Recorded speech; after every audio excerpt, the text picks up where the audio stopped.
Fala galera! Iniciando agora o estudo da ótica geométrica. A ótica que é a área da física que estuda a luz. E aqui na ótica geométrica nós não nos preocupamos com a natureza da luz. Não importa se a luz ela tem caráter ondulatório ou se a luz tem caráter corpuscular. Nós vamos olhar para a luz e ponto final. Nós representamos a luz por meio de raios, os raios de luz. Nós temos raios paralelos, temos raios cônicos, temos o raio cônico divergente, que são aqueles raios que estão se espalhando a partir de um ponto, e temos os raios cônicos convergentes, que é aqueles que estão se espalhando, se concentrando em um único ponto. A luz que nos ilumina, a luz que vem do sol, a luz que vem da maioria das lâmpadas, é chamada de luz policromática ou de luz branca. Repito, a luz branca emitida pelo sol é uma luz policromática formada por várias cores. A luz branca generalizamos dizendo que é a junção de todas as cores. Então, se eu pego a luz branca e eu separo essas cores, nós vamos ter aqui, ó, todas as cores. E esse processo de separar as cores da luz branca chama-se dispersão da luz ou decomposição da luz branca. Quando nós temos várias cores, mais de uma cor, a luz é chamada de policromática. Uma única cor é chamada de monocromática. E é justamente a luz que sensibiliza os nossos olhos e aí nós conseguimos interpretar a imagem. Então, para que você consiga enxergar, é necessário ter luz. Vamos entender melhor esse processo de visualização dos objetos, principalmente das cores dos objetos. Aqui eu tenho uma camiseta amarela. Essa camiseta está sendo iluminada por uma luz branca. Então, a luz branca, imagina que aqui, ó, seja a pessoa, o observador, visualizando essa camisa. Ele enxerga ela amarela, mas ela é iluminada por uma luz branca. Sabemos que a luz branca tem todas as cores, é composta por todas as cores. Então a luz branca vem, bate no objeto, essa luz é refletida e vai até os olhos do observador. Só que o observador, ele enxerga a camiseta amarela. Por que que ele enxerga amarela? Porque o tecido da camiseta, ele é tingido, tem química envolvida, então nem vamos entrar nesse mérito, mas a cor vermelha, a cor azul, todas as cores, com exceção da amarela, são absorvidas. E a única cor que volta é o amarelo, que é a cor que nós enxergamos. Então a cor que visualizamos é a cor que está sendo refletida. E as demais são absorvidas. Mesmo esquema aqui, ó. O observador visualiza uma maçã vermelhinha. Então essa maçã ela não emite luz própria, ela precisa ser iluminada, então vem luz branca aqui, ó. A luz branca vem e bate na maçã. Vamos anotar aqui luz branca. A luz branca formada aí por todas as cores. Aí o amarelo, o azul, todas as cores, com exceção do vermelho, são absorvidas. E a única que retorna, a única que é refletida, é a vermelha. E aí o observador enxerga essa maçã vermelhinha. A cor que nós visualizamos é a cor que foi refletida. A luz branca aqui na física, junção de todas as cores. Continuando, uma fonte de luz primária ou chamado corpo luminoso. É aquele corpo que emite luz própria. Eu coloquei aqui como exemplo o Sol. O Sol ele emite uma luz própria. Então ele é um corpo luminoso ou uma fonte primária de luz. Aqui eu coloquei uma lâmpada. Muito cuidado. A lâmpada só é considerada uma fonte primária quando ela está acesa. Se a lâmpada está apagada e você consegue enxergar ela, ela não está se comportando como uma fonte primária. Mas agora a lâmpada acesa, ela é sim uma fonte primária, ela é um corpo luminoso. Temos também as fontes secundárias, que são aquelas fontes que emitem luz, mas não é uma luz própria. Tanto é que a fonte secundária é também chamada de corpo iluminado. Novamente eu coloquei a lâmpada, tá vendo? Ela apagada, eu enxergo ela, então ela está emitindo luz. Mas ela não emite uma luz própria agora. Ela emite uma luz refletida, que vem de um outro corpo. Então ela é chamada de fonte secundária ou de corpo iluminado. Aqui, ó, a lua, uma lua cheia. Às vezes a lua é tão cheia, a luz emitida por ela é tão intensa que à noite até fica um pouco clara, né? Mas a lua não emite uma luz própria. Ela reflete a luz que vem do sol, portanto, é um corpo iluminado. Atenção com outros conceitos. Fontes e sombra e penumbra. Nós podemos ter uma fonte pontiforme, que é aquela fonte bem pequenininha, por exemplo, uma lâmpadazinha, e também temos a fonte extensa, que já é uma fonte bem maior. Coloquei aqui como exemplo o Sol. As fontes pontiformes, pequenininhas, elas sempre geram sombras. Já a fonte extensa, ela pode gerar uma sombra ou uma penumbra. Grava que sombra é uma região que não recebe luz, enquanto que penumbra é uma região que recebe menos luz, é uma região parcialmente iluminada. Então aqui, ó, devido à fonte puntiforme, nós temos uma região que não recebe luz. Então essa região é chamada de região de sombra. Agora, como a fonte é extensa, aqui no caso do Sol, nós temos aqui, ó, uma região de sombra e temos uma região de penumbra, que é uma região parcialmente iluminada. A luz ela pode se propagar por um meio transparente, que é aquele meio que permite a passagem total de luz, um meio translúcido, que é o meio que permite a passagem parcial de luz, e o meio opaco, que é aquele meio que não permite a passagem de luz. A ótica geométrica ela tem três princípios. Muita atenção aos princípios da ótica geométrica. O primeiro princípio é o princípio da propagação retilínea. A luz se propaga sempre em linha reta. Aqui na ótica geométrica, a luz sempre se propaga em linha reta. O outro princípio, o segundo princípio, é o princípio da independência dos raios luminosos. Um exemplo, eu tenho aqui, ó, duas lanternas que emitem luzes em cores diferentes. Então aqui, ó, uma lanterna que emite luz rosa, aqui ela emitindo luz rosa, e uma outra lanterna emitindo luz azul.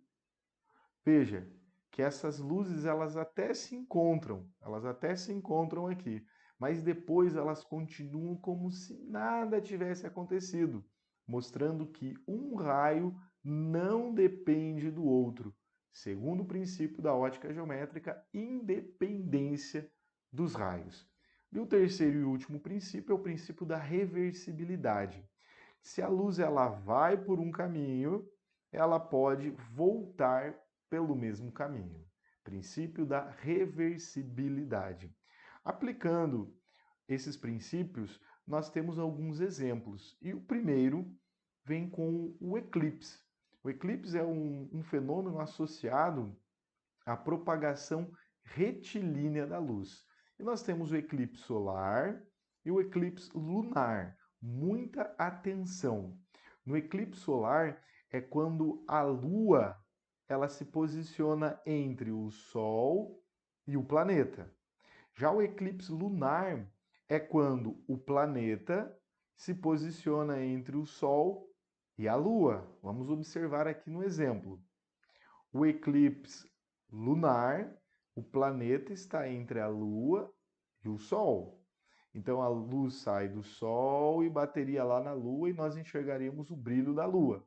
Mas como a Terra está na frente, não chega a luz na Lua, eclipse lunar.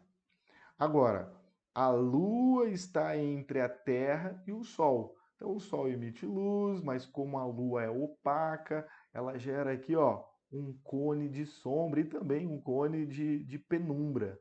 Então, nesse caso, nós temos o eclipse solar.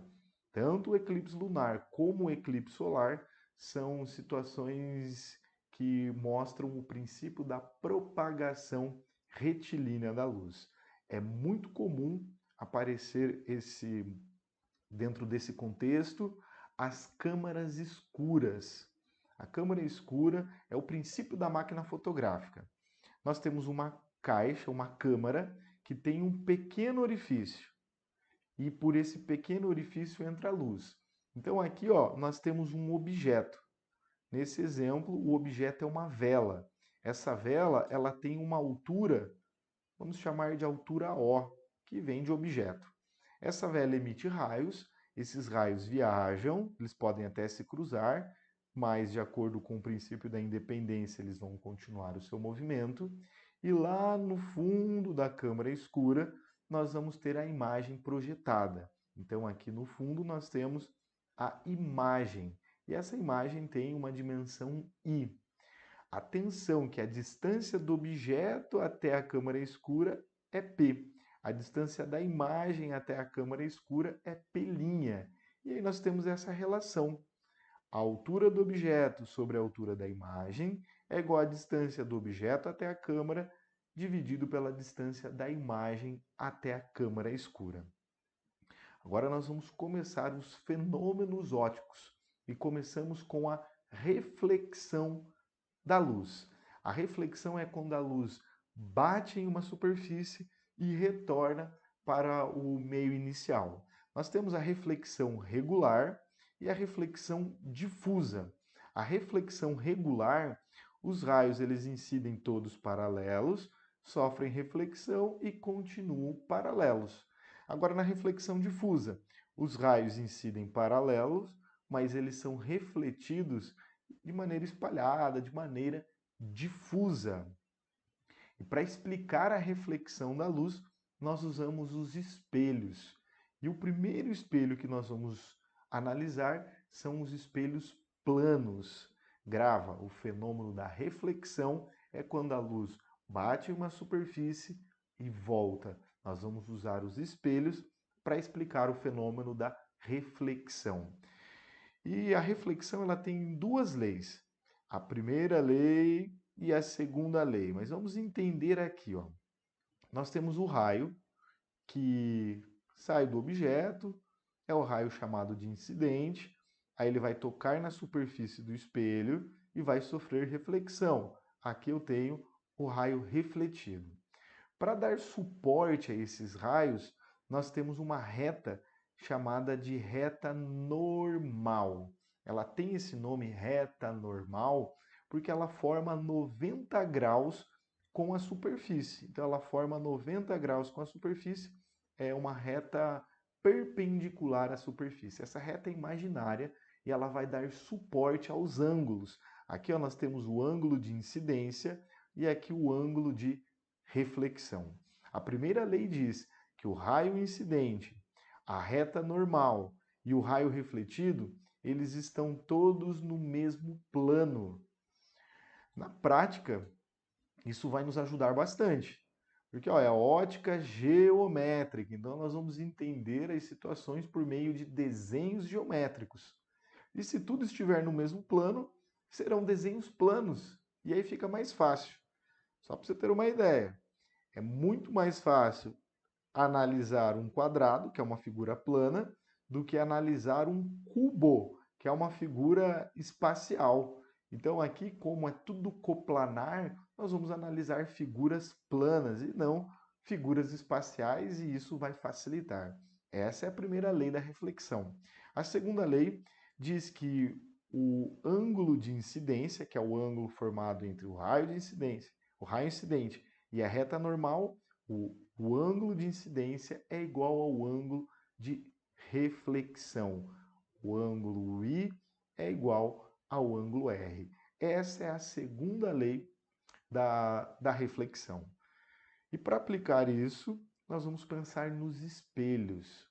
Aqui eu coloquei um objeto um objeto é a letra R, R de Rodrigo, e essa letra R ela tem aqui as suas dimensões.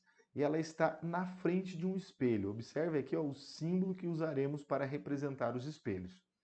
Quando a letra R está na frente do espelho, ela vai formar uma imagem. Lembrando que o espelho explica a reflexão, mas nós temos uma imagem conjugada devido a esse fenômeno. Então aqui ó, nós temos o objeto e a imagem. Anota a primeira característica da imagem. A natureza da imagem, ela é oposta, a natureza da imagem é oposta à natureza